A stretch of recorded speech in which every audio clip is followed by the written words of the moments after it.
বুলি নিজকে মনা মুখ্যমন্ত্ৰীয়ে ক'ব বিচাৰে উত্তৰ পূবৰ খিলঞ্জীয়া জনগণক সংখ্যালঘু পৰিণত কৰিব নোৱাৰা এই কাৰ্যৰ বিৰুদ্ধে আজি আমি প্ৰতিবাদ কৰিছোঁ আৰু বাৰে বাৰে ক'ব বিচাৰিছোঁ ফেচিষ্ট চৰকাৰখনক আমি সম্পূৰ্ণ গণতান্ত্ৰিক প্ৰক্ৰিয়া কৰিব বিচাৰিছোঁ। এখন গান্ধী দেশ হয়, নেহেৰু দেশ হয়, আমি গান্ধীবাদক বিশ্বাস কৰোঁ।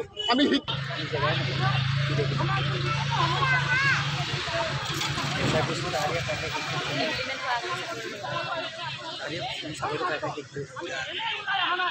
হিমন্ত বিশ্ব শৰ্মাৰ লগত ২৪ত নৰেন্দ্ৰ মোদী অমিত শ্বাহৰ লগত যুদ্ধ হ'ব। এবাৰ ২৪ত আমি দেখাই দিম যুদ্ধ কি হ'ব।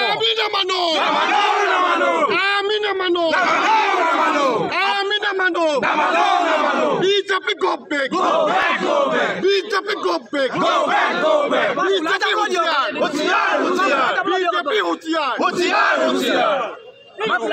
অসমীয়া মানুহে কেতিয়াও পিছলৈ ঘূৰি নাহে, সদায় আগলৈ গৈ থাকে।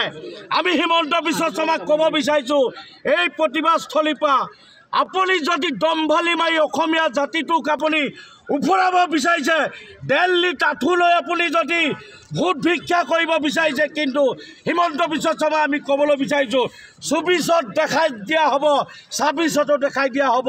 হিমন্ত বিশ্ব শৰ্মা কিন্তু অসমৰ পৰা আঁতৰি যাবলৈ বাধ্য হ'বলগীয়া হ'ব। অসমীয়া যেতিয়া জাগিব, অসম কেতিয়াও অসমীয়া জাতিক কেতিয়াও পিছলৈ নাহে, অসমীয়া সদায় আগলৈ আগুৱাই যাব। এইখন লাচিতৰ দেশ হয়।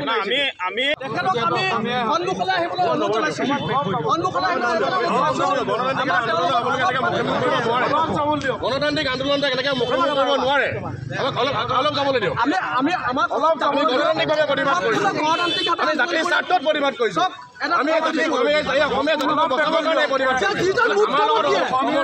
যিজন মুখ্যমন্ত্ৰীয়ে আৰু যিজন DGPয়ে এই পুলিচ প্ৰশাসনটো ব্যৱহাৰ কৰিছে আমাৰ বিৰুদ্ধে, তাৰ বিৰোধী আন্দোলনৰ বিৰুদ্ধে ব্যৱহাৰ কৰিছে, সেই মুখ্যমন্ত্ৰীজনে এটা সময়ত কৈছিল যে এই কা আন্দোলনখন কোনো কাৰণতে অসমৰ বাবে ভাল নহয়।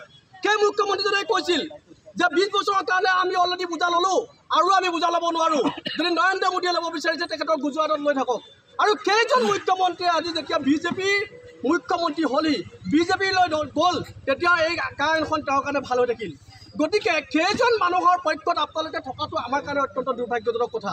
তথাপিও তেওঁলোকৰ নিৰ্দেশনা অনুসৰি আপোনালোকে যেতিয়া আমাৰ ওচৰলৈ আহিছে, আমি আপোনালোকক এটাই মাত্ৰ অনুৰোধ কৰিব বিচাৰিছোঁ, যিহেতু এইখন গণতান্ত্ৰিক দেশ হয়, আমি গণতান্ত্ৰিক দেশ এখনৰ নাগৰিক হয়, আৰু ইয়াত আমাৰ বাক স্বাধীনতা, ইয়াত কাৰণে আমি আন্দোলন কৰিব আহিছোঁ।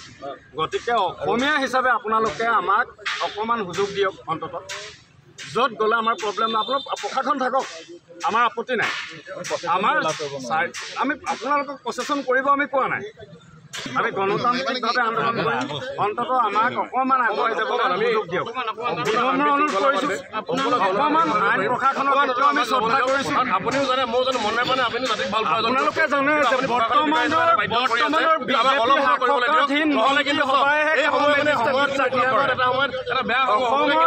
ভাৰতৰ সৰ্বোচ্চ মানুহে আইন শৃংখলা বিশ্বাস কৰে।